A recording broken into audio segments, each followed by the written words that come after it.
Hey party people, today we're going to talk to you about all of the things that wedding planners actually do for you for the process and also for the day of. I'm here to break it all down for you in a few easy steps so that way you can wrap your head around it, know what you should be looking for, and what kinds of questions to ask when you're interviewing your potential wedding planner. Let's jump right in.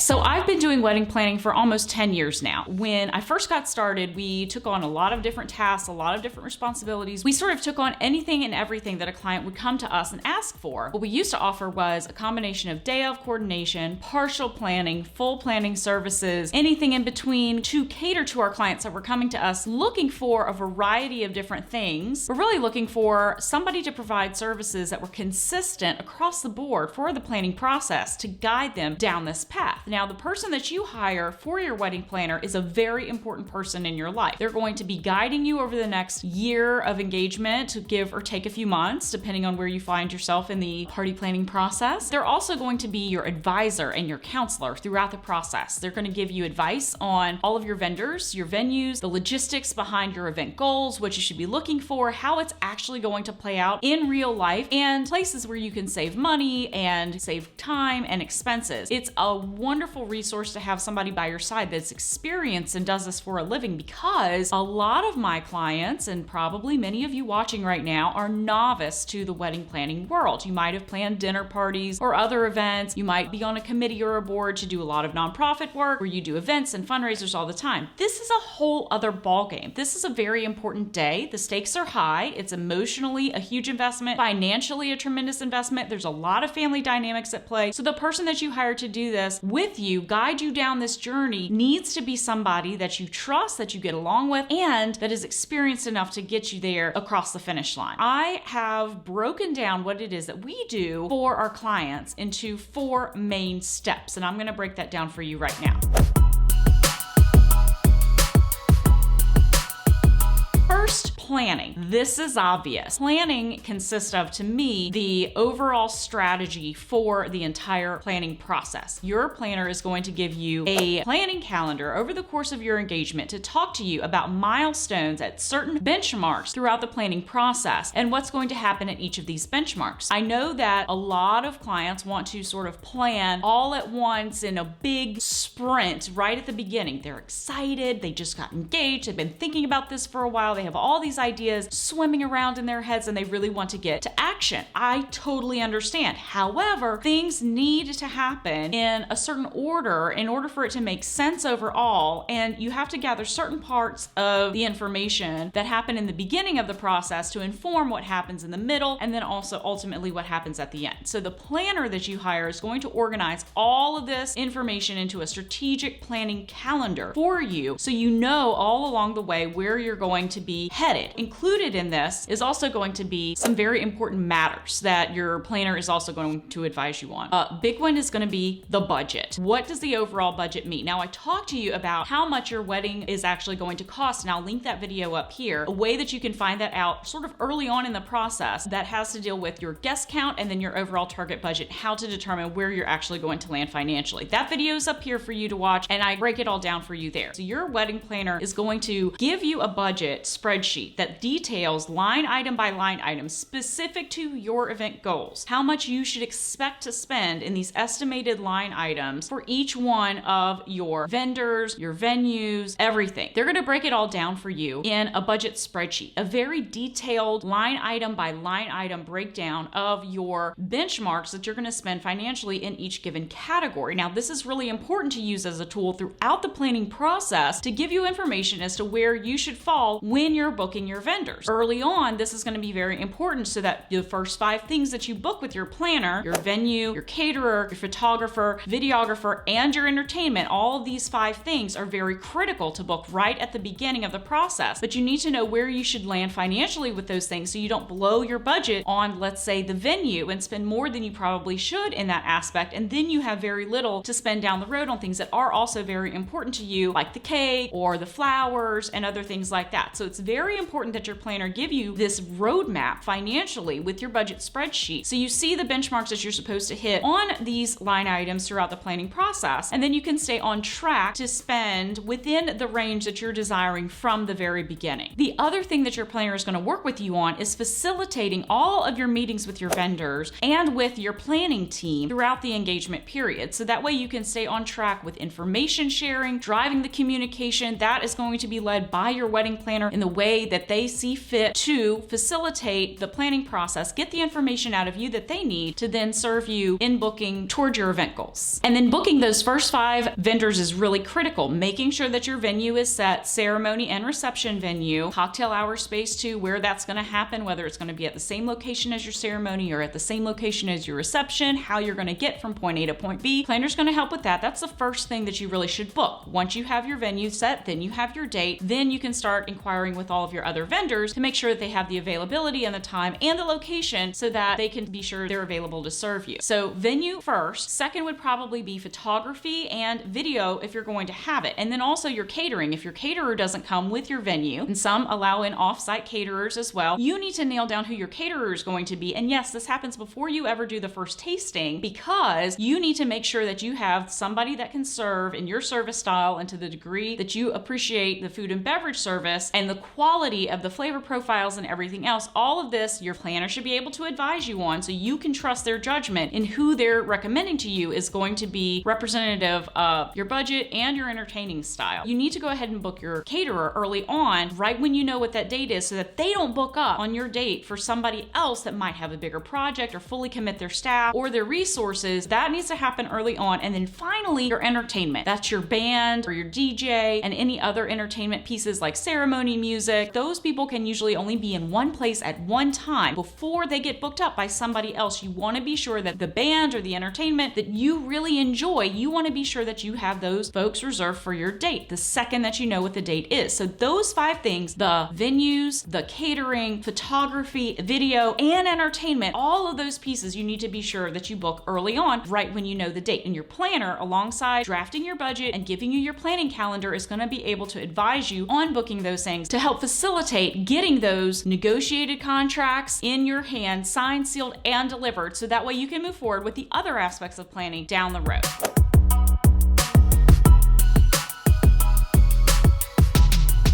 Thing that we're going to talk about that a planner is actually able to offer you is design. We just talked about planning and what that entails, sort of the logistics and getting things nailed down, the budget, the organization tools. Design is very important, and it means 2 things here in this regard. Now, there are certain planners that you're going to come across that don't really touch design per se, the aesthetics, the flowers, the linens, the rentals, etc. They can advise you on who you should book. That's a really valuable tool for them as well, to be able to offer you who you should turn to for these sorts of aspects that are really important for planning. However, they do not call themselves a designer necessarily, because they feel like the creative and the aesthetic vision of the overall day should best be left in the hands of someone else, and that's okay. However, I argue that every planner, whether they're heavily involved in the aesthetics or not, is actually also a designer, and here's why. They're designing the overall experience that your guests are going to have. So it's very important to consider that what your planner is contributing to you, aside from just the planning and the logistics that we've talked about just now, is the design of the overall aspect and the flow of the event that your guests are going to really appreciate. That includes who they're recommending to you for their vendors, how they're advising you about the flow of the day, what the logistics are going to be with transportation, getting people from point A to point B. All of that is a design that is in the experience. The experience of your wedding and your special event is in the hands of your planner. That goes above and beyond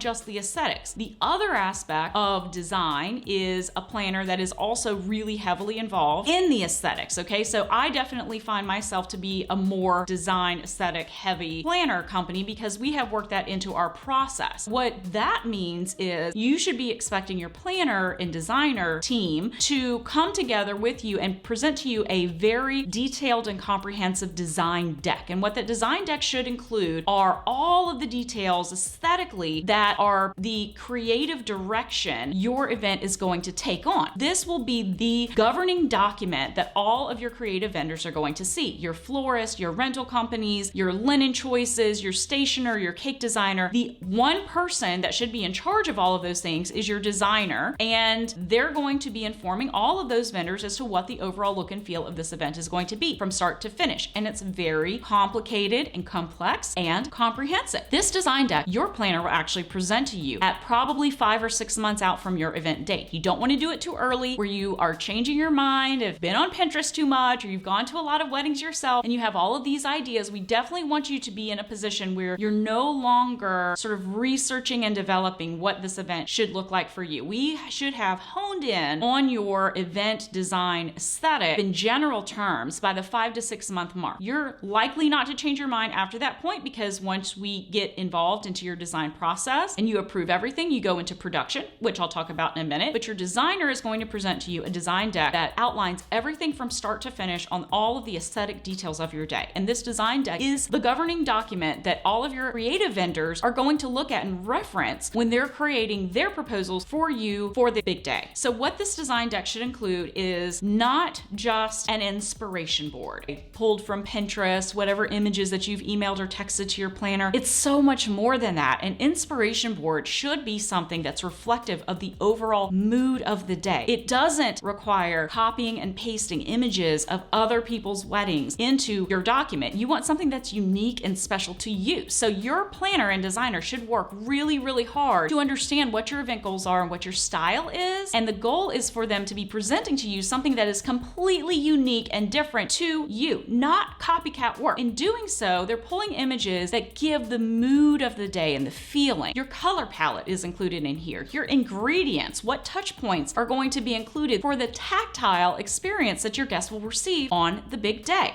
This is important. The floor plan of the venue. This is also a very critical piece. So your planner and designer should have done the legwork in going to your venue once you've booked that and get measurements and do a CAD drawing with specific measurements, so that way you can have a scaled two-dimensional drawing of what your scaled floor plan will look like, both for your ceremony and for your reception. That will be included in your sales deck alongside your inspiration boards, and then also any drawings or renderings or replications of what your design will look like aesthetically. You should also be seeing a sample of what your personal flowers should look like, what your ceremony flowers will look like, your tabletop decor, samples of your linens, your tabletop, flatware, ceramics, glassware. All of these details should be outlined in this very comprehensive document for you. Once that has been presented to you in the form of your designer sharing with you all of the things they have envisioned your event will look like, they'll be taking your feedback in that design presentation. Things that you like, things that you don't like as much, things you want to tweak or change, things you want to scale up, things you want to scale down. All of these bits and pieces are really important information that you will dynamically share with your planner and design team, so that they can take that feedback back to all of your vendors and give them that information, so that the creative team will be coming up with a proposal that is very detailed for your event and on budget or close to budget, depending on what your selections ultimately are. This is the great area. This is where a lot of rubber meets the road here. All of the things that you have been talking about and dreaming about with your planner and design team, and the things that they've been working on behind the scenes with your creative team of vendors to pull together a design that is really truly representative of you and your partner. This is what it should be. Okay, so your planner is going to be doing the legwork on all of these aesthetic points with each one of your vendors. Once you've had that design presentation, then you're also going to see your proposals directly from each of your vendors. If your planner's not showing you proposals directly from your vendors, we have to talk. That is a red flag. You want to be sure that your planner is showing you proposals directly from each one of your vendors. You need to see where all of your dollars and cents are going. This has to be a relationship built on transparency. That is really super critical here, and there's no reason why they shouldn't show you your floral proposal directly from your florist, your rental proposal, your lighting, your backline for your band and entertainment, all the custom builds and those projects that are coming in for your day. You have the right to see where your dollars and cents are going. So once you've had that design presentation, you should also be presented with all of the proposals of the aesthetics that you've just discussed with your planner and design team, so you can see where all of the dollars and cents are going. Once you've had that financial meeting, seeing all of the proposals, and then further tweaked what you like and don't like based on the investment that you're making financially, eventually, then your planner and design team goes back to each one of the vendors and says they like this, they didn't like this, we're going to scale up on that, we have to adjust the numbers here, and then you're going to pay your deposits directly to each one of your vendors and sign your vendor contracts directly for all of these aesthetic vendors.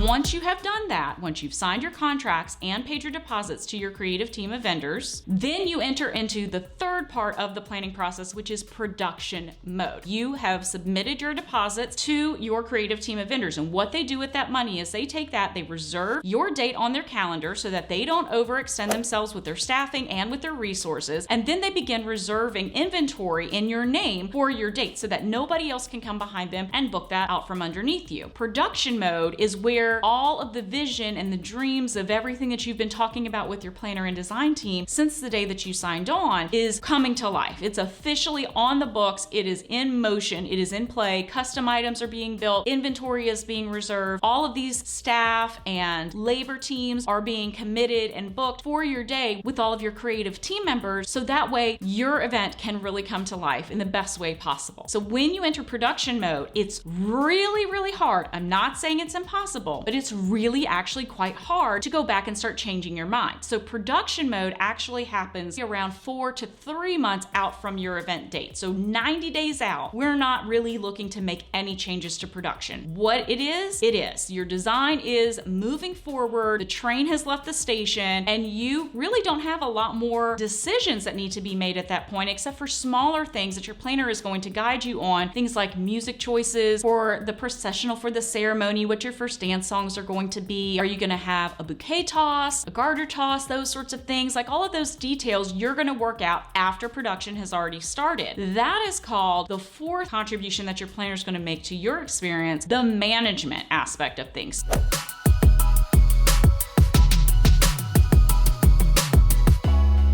In developing the timeline of your day, or I call it the production schedule, your planner is going to work with you and then all of your vendors that you've booked over the entire length of the planning process to dial in on all of the details, every single thing that we need to know so that we can execute on the day of. Timeline or production schedule curation, working with your vendor team now that they're in production mode, they know how much materials they're going to be bringing, what their requirements are for staffing, but they also need to tell us as the planner team what their truck requirements are. So we can figure out what I call a truck manifest, how many trucks we're going to be getting in a certain time frame window at your venue so that they can offload those trucks, how big the trucks are, how many parking spots we have, how big the loading dock is, how fast we have to get in and out, etc. Lots and lots of details here to make sure that load in goes very smoothly and all the vendors are happy and they have plenty of time to do the things that they need to do. So we develop this truck manifest for you to determine how much time each one of your vendors needs to bring their trucks in, park, offload all of their materials, get back in the truck, move the truck so that the next person can come in and move on through the day until every single one of your vendors has loaded in and begins installation at your venue. Now, some wedding designs are much more involved than others, so this might include multiple days of load in, especially if you have a tent or flooring outside in an outdoor space. That usually takes multiple days because a tent goes up in an entire day and a floor goes down before that for usually an entire day as well. I like to build in cushion time to have some buffer in case something happens so we can still stay on schedule and on track for the rest of load in. Your load in schedule, your truck manifest, your production schedule, where you and your family and friends need to be on the day up, when you're going to be getting dressed, when everyone's going to start with pictures, where those pictures are going to take place, all of those finer details. That is management. That's event management. And the event management aspect of what we do is the finer details of running that schedule that we've created to your benefit. A big part of what we develop in your production schedule is the timing necessary for your photographer to be able to capture the pictures that they need to deliver to you ultimately. So one of our most important phone calls that we're going to have in the last month prior to your event day is to talk with your photographer, share with them the draft of our production schedule as we see it, run it by them and say, do you feel like you have enough time to do X, Y, and Z? They're getting ready here, then they're going to move over here. They want to do pictures in this location. What do you think? Do you think this is enough time for you to work in your process. How can we accommodate you? Because photography is the most important aspect to a lot of our clients, and we want to be sure your photographer has enough time to shoot really well, since that's your biggest takeaway at the end of the day. This is your biggest deliverable you're going to have for the rest of your life. I take that very seriously. Your photographer certainly does, and we want to be a team player and be sure that we're providing your photographer with all of the time that they need to make that happen. Once that has happened, we finalize our production schedule, we run it by you, we'll set a final details meeting with you, usually the week of the big event. We're going to go through the entire timeline minute by minute, sit down with you and your partner, your parents if you want them involved, some people don't. We're going to show you exactly what the lay of the land is for the day, so that way you can be prepared and understand what that day is going to look like for you and where you can expect to be and when throughout the entire weekend. Once we've had this discussion, it's really easy for you just to sit back and relax and enjoy being the guest of honor. It's going to be so easy for you because the timing of everything is all taken care of. Confirming with vendors, all taken care of. All of the aspects of the day are fully managed, fully planned, fully designed, and seamlessly produced. That, my friends, is exactly what your planner should be offering you. If I had to break it down to just 4 ingredients of what your planner is going to be offering you throughout the entire process, it comes down to planning, design, production, and management. Now, in my next video, I'm going to talk to you about how your planner actually makes money and what they do to get paid. And I have to tell you, here's a big hint. It all has to do with the planning, design, production, and management of your day. If you like what you heard today, please let me know in the comments. I want to give you as much information as possible. So if you have further questions, please let me know down below in the comment section. If you like what you see, feel free to subscribe or ring that notification bell, and you'll be notified the next time I have a new video for you full of information. I look forward to hearing from you guys in the comments. Let me know if there's anything else I can do for you.